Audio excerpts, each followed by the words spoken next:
এবারে জানতে চাইবো যে স্যার আপনার দেখা বীমা শিল্পের উল্লেখযোগ্য সমস্যাসমূহ কি? স্যার এই বিষয়ে কিছু বলবেন। বর্তমানে বাংলাদেশে ৮৬টি বীমা কোম্পানি, লাইফ ৩৫টি ৩৬টি, বাকিগুলো ৮৬টি হলো নন লাইফ।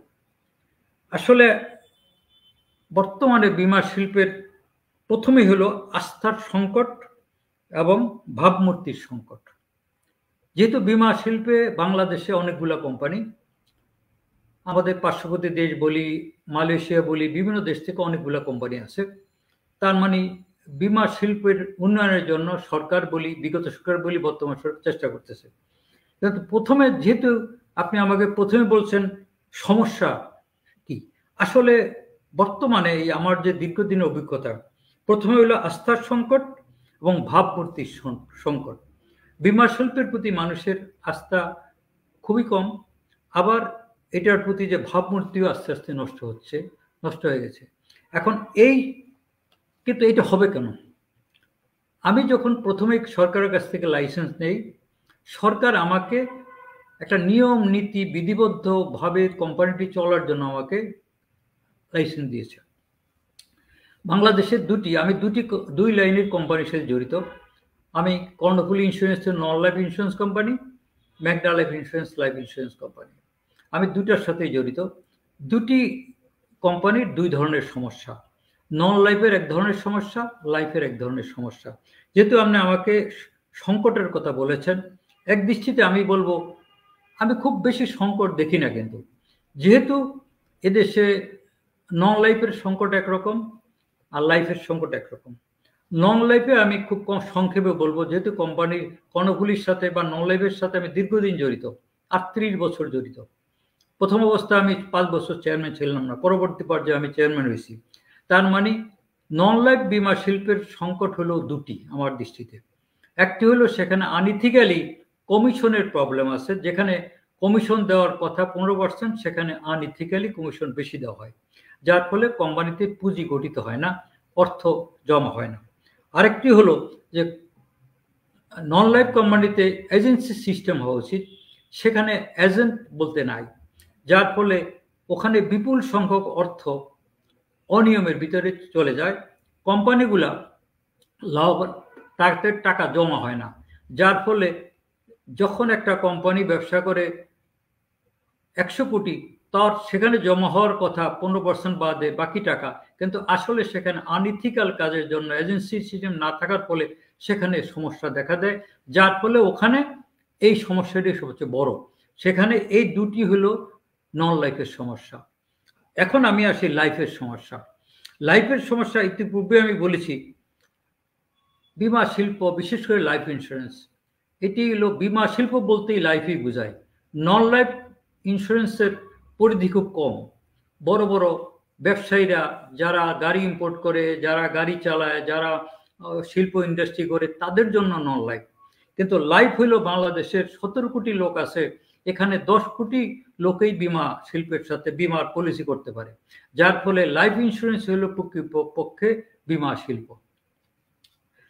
যেহেতু বীমা শিল্প, লাইফ ইন্স্যুরেন্স, এখানে দুইটা সাইড, একটা হলো বোর্ড, একটা হলো এমডির নেতৃত্বে ম্যানেজমেন্ট। আমি মনে করি বোর্ডে যারা আছেন তারা নির্দিষ্ট পরিমাণ গভর্নমেন্টের আইন অনুযায়ী টাকা জমা দিয়ে কোম্পানিটা পরিচালনা করছে, তারা মালিক হয়েছেন বা তারা বোর্ডের সদস্য হয়েছেন। আমি মালিক বলবো না, বোর্ডের সদস্য হয়েছেন। পরবর্তী পর্যায়ে শেয়ার হোল্ডার আসার পরে কোনো কোনো কোম্পানির 8 থেকে 10,000 শেয়ার হোল্ডার থাকে, সেই জন্য কোম্পানির বোর্ডেরও সদস্যরাই যারা শেয়ার হোল্ডার তারাই তাদের নির্বাচন করেন। আর এমডির নেতৃত্বে ম্যানেজমেন্ট, তারাই কিন্তু বিজ্ঞ, তারা বীমাবিদ, তারা বীমায় পড়াশোনা করেন, তারা দেশের আইন অনুযায়ী তারা বীমাটি চালাবেন।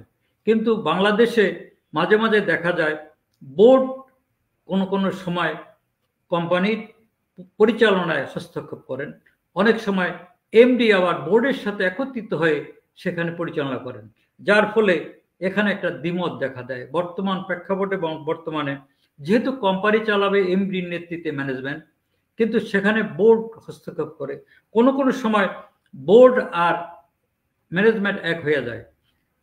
এমডি আইন মতো বীমা শিল্পের আইন আছে, ইডরার আইন আছে, সারা ওয়ার্ল্ডের আইন আছে, পুলিশ হোল্ডার স্বার্থ কোথায় সেটা দেখে তিনি চালাবেন। বোর্ড কি করবে? বোর্ড এই কোম্পানিটি ঠিকভাবে চলছে কিনা, পুলিশ হোল্ডারের স্বার্থ সংগ্রহ হচ্ছে কিনা, কর্মচারীরা নিয়ম মাফিক চালাচ্ছে কিনা, এটা বোর্ড দেখবে। কিন্তু আমাদের দেশে মাঝে মাঝে দেখা যায় কোনো কোনো সময় বোর্ড আর এমডি এক হয়ে যান। বর্তমান প্রেক্ষাপটে বর্তমানে যেভাবে বর্তমানে বিমা শিল্পের কিছুটা প্রবলেম দেখা দিছে, আমি বলতে দ্বিধা নাই যে কোম্পানির ফিনান্স বলেন, অ্যাডমিনিস্ট্রেশন বলেন, সবই বলেন, সেটা থাকে এমডির হাতে। যেখানে অনৈতিক যদি কাজ হয়, বোর্ড আর যদি এমডি সাহেব, সিএফও, আদার্স লোকেরা যদি কোনো আমার বোর্ডকে আনফেয়ার মিস করতে সহায়তা না করে, তাহলে বোর্ড করতে পারে না। আবার বোর্ড যদি করে, এমডি সাহেব যদি সহায়তা না করে, তাইলেও হতে পারে না। যেহেতু বিমা শিল্প জনগণের কোম্পানি, পুলিশ হোল্ডারদের কোম্পানি, এই কোম্পানি, এই বিমা লাইফ ইন্স্যুরেন্স কোনো সময় কোনো অন্য শিল্পের মতো নয়। অন্য শিল্পে এখানে যেই টাকা পয়সা আছে, বোর্ড হয়তো 16-18 কোটি টাকা দিয়ে কোম্পানিটি করেছে, তার সাথে হয়তো শেয়ার ছাড়ার পরে 30 কোটি হয়েছে। কিন্তু একটি কোম্পানির ফান্ডে টাকা আছে 4000 কোটি টাকা, 3000 কোটি টাকা। তার মানে সমস্ত টাকাই হলো পুলিশ হোল্ডারের টাকা, বোর্ডের টাকা খুবই কম। তার মানে যদি এমডির নেতৃত্বে কর্মকর্তা কর্মচারীরা সঠিক কাজ না করে, তারা যদি বোর্ডকে আনইলিকে ইথিক্যাল কাজ করতে সহায়তা করে, আবার বোর্ড যদি এমডিকে দিয়া তারপর দিয়ে আনইথিক্যাল কাজ করাতে সমর্থ হয়, তাইলেই সমস্যা। তো অন্যদিকে ইডরা আমাদের কাছে আছে, যে সমস্যাগুলো আমি বলছি, ইডরা আমাদের চেক আপ করবে, আমাদের দেখবে, কিন্তু ইডরাতে কর্মকর্তা কর্মচারী নাই। বাংলাদেশ ব্যাংক যেখানে 60টি ব্যাংক আছে, সেখানে জনসংখ্যা 6000, আর বাংলাদেশ ইডরা যারা প্রায় 86টি কোম্পানি চালায়, সেখানে লোক সংখ্যা হলো মাত্র 100। তারপরে আবার যারা আছেন, হ্যাঁ, চেয়ারম্যান থাকবেন, গভর্নমেন্টের থেকে আসবেন, কিন্তু অন্য যারা সিনিয়র অফিসার আছেন, তারাও সেখানে আসে একটা নির্দিষ্ট টাইমের জন্য, হয়তো কেউ 1 বছর, 2 বছর, 3 বছর, যে সিনিয়র অফিসাররা। যার ফলে ইডরাতে যদি নিজস্ব লোক না করা হয়, সেখানে যদি ইডরার নিজস্ব লোক, ধ্যান ধারণার লোক ঘুরিয়ে না ওঠা হয়, তো যারা আসেন তারা মনে করে আমরা এখানে একটা নির্দিষ্ট টাইমের জন্য আসি, আর তারা মাঝে মাঝে এখানে আসিয়া লোনলি ফিল করে। তারা মনে করে এখানে আসার পরে কখন চলে যাবে, এটি তাদের চিন্তা থাকে। অনেক সময় তারা এটাকে ডিসক্রেডিট মনে করে। তারা এখান থেকে চলে যায়, ডিসি হবে, এখানে এসপি হবে, এখান থেকে চলে যাওয়ার পর তারা